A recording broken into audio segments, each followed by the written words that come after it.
staying on Tommy G, he had recently did a documentary about 2-3 months ago, more or less, where he covered the Hebrew Israelites. Yeah. And he pretty much labeled them a hate group. Mm-hmm. How do you feel about that when people try to label you guys a hate group? I absolutely can't stand it, because if hate was a principal thing that we stood on, it would make sense. You don't have to hate anybody to be an Israelite, to be in my organization or any of these organizations. You have to love Black and Hispanic people. That's our requirement. Love God, love his son, and love Black and Hispanic people. That's that's what we're really about. And people like to take the sensationalized clips and this happened there. But really, we're a love group. My goal and what I want to achieve on this planet is world peace. And I believe that can only be realized under who the world calls Jesus Christ. That's what I believe. But hate, and who initially classified us as a hate group was the Southern Poverty Law Center, right? SPLC. The SPLC had members participate in domestic terrorist activity in Atlanta. If anything, that's a hate group. We were out exercising our First Amendment right in Atlanta, Georgia, a couple years back. This is during the Cop City protests. They literally did a domestic terrorist act a block away from us in protest of a new police training facility being built in Atlanta. And the SPLC, certain of their lawyers were a part of that, right? And they've been criminally charged because of that. So for y'all to sit around and point the finger and call people hate groups, but you're literally got members of your organization who are participating in violence against the United States of America, and all we do is exercise our First Amendment, to me, that's crazy. That's like Trump deporting people. It's crazy. Can white people be saved at all? No. There's nothing they could do. They're absolutely doomed. There's nothing they can do, because what salvation is, it says that Christ was coming to save his people from their enemies. Which are his people, the Hebrew Israelites. The Israelites. Right. So-called today Black, Hispanic, Native Indian people. So if we have to be saved from our enemies can't be saved with us. You see what I'm saying? We got to be saved from them. How do they get on the boat with us if we got to get away from them? You see what I'm saying? So no. Yeah, I don't believe they can be saved, no. What's your stance on what's going on right now in Israel and Palestine? I think that there are war crimes that are being committed against the Palestinian people by the Israelis. I think it's crazy how innocent people, because even though I don't look at Palestinians like there are people or they're chosen people, I still have, as a human being, empathy to know that if innocent children are being killed, I can't stand for that. So you still have sympathy even though they're not of your people? For sure. Okay. I have sympathy, especially when we deal with crimes against children. I have sympathy for children of any race or ethnicity, because children don't deserve that. Children cannot defend themselves. What did those children do in order to deserve that? So if you're telling me you're sending a missile at a hospital where kids are because allegedly Hamas is in the bottom of that hospital, I can't stand behind that activity. And of course, they do many wicked things over there in that region. They partake in a lot of evil, genocide, and things like that. So we definitely can't stand for that. How do you feel about Jews in general? Because I know you guys call yourself the real Jews, right? Yes, sir. And you guys call them the fake Jews. Exactly. So how do you feel about the fake Jews? I would say that they're, of course, not authentically descendants of the ancient Israelites. I debated Dr. Michael Brown, who's a PhD scholar who's Jewish and a Christian. He's one of the top theological scholars on the planet, and we debated about this. And I would suggest anybody who's watching this definitely check out that debate just to get it informative. And I really go into the historic aspects of proving Black, Hispanic, and Native Americans are the Israelites, because that's what he was challenging me on. He was challenging me on our validity, and I was challenging him on his validity, specifically of the Ashkenazi Jewish lineage.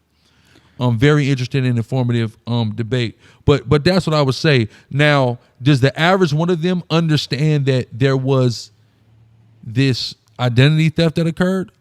Maybe not necessarily, but they're going to have to start being honest about who the original Israelites are.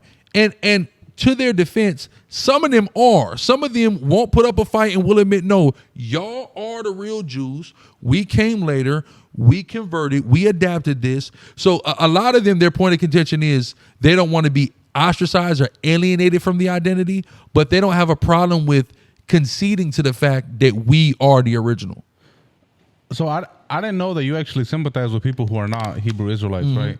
But you say you are. For sure. So do you sympathize with the victims of the Holocaust? That corner Jew right there. Here's why I do. Oh, you do? Here's why I can, right? Now, do I believe that there's inflation of numbers and statistics in the Holocaust? For sure. Oh, you believe in that? I believe that.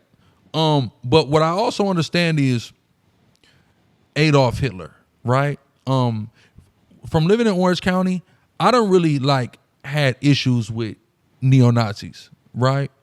Really fought them, encountered them, experienced racism, etc. So because of that, I can't stand behind the Nazis. You see what I'm saying? And I know the Nazis, even though their primary object of hatred was Jewish people, they damn sure ain't like no niggas or no spics though. They hated, they hated a lot of people. They hated us too. So I can't get behind that. Are there theories about that I subscribe to, that all of that was essentially a stunt to garner world sympathy for these people, which would then allow the Balfour Declaration and the taking of the land of Israel? For sure, though. For sure. I believe that. So how do you feel about Kanye doing a Super Bowl ad telling everybody to go on his website, and when you go on the website, it's an actual shirt of the swastika. The swastika. Pretty much supporting Hitler. I mean, yeah, I think that Kanye is trying to push the envelope and piss them off. But for to money? me, for I don't even know if it's for money, because he's only selling the t-shirts for $20. So how much is he really making, right? I think he's doing his own unique form of a protest. But to me, like I said, because I've really clashed with neo-Nazis, I can't get behind the swastika. I can't get behind Nazis. I can't get behind Hitler. I can't do it. I know what that's about. I know the deep ingrained hatred that those people had towards us. I know it. So I can never get behind any Nazism. Is there any respect for white people at all?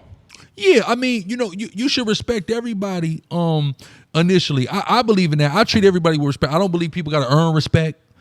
I encounter somebody, I try to treat them respectfully until they do something that causes me to lose it. So I be respecting any man, woman, or child I encounter just on initial interaction until they do something disrespectful, and then all bets are off. Oh, okay. Because from the outside looking in, a lot of people would say, nah, the Israelites, they just hate white people, and they're pushing violence. But you're saying, nah, it's not even like that. Yeah, definitely not. And even the Jewish guys that I had a debate with, Dr. Michael Brown, after that debate, we cool. We got each other's phone number. We talk about different things. We go over different scholastic articles and things like that.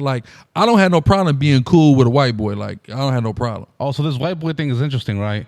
Because I had seen on TikTok about a month ago, it was a content creator out of Chicago. He's of white descent, and he pretty much said that calling somebody a white boy is a form of racism. Because you're putting the boy after it. You're putting the boy after it, and it's you can try to make that. See, white people, you guys don't get to say that, right? And the reason why you don't get to say that is because you guys that did so much bullshit. You got to just take certain shit. If we just got to say, hey, you're a white boy, you don't get to say nigga, you just have to accept that. Because look at all the shit you guys have done. Let us just get a couple of victories over you. You're a white boy. You know what I mean? And what's crazy is, here in California, if you in the judicial the correction system, they don't have no problem calling themselves white boy. And those are white pride motherfuckers. You see what I'm saying? So if they don't feel like it's racist, they call each other white boy, and they don't care if you call them white boy, wood, or anything like that. What's the problem? I don't see that. But when you say that though, a lot of them be like, nah, bro, what the fuck? Don't be holding me accountable for what my ancestors did. That's not right, bro. Hey man, we all, whether we like it or not, we all are going to be identified with our ancestors, man. We don't get to disconnect from the good parts and connect to the bad parts. Or disconnect from the bad parts and connect to the good parts. You got to take it all, man. So people got to stop trying to erase history or rewrite history. Like, oh well, I ain't like we didn't encounter certain white people, and we'll blanket, and they'll be like, well, I don't agree with that. Well, bro, it doesn't matter whether you agree with it or not. It's historical fact. This is just what it is. So I mean, white boy, they got to get over it. They gotta get over it. Everybody say nigga now, and nigga, white boy, like who cares, bro? Like there's you've been called worse by better, man. You know what I'm saying?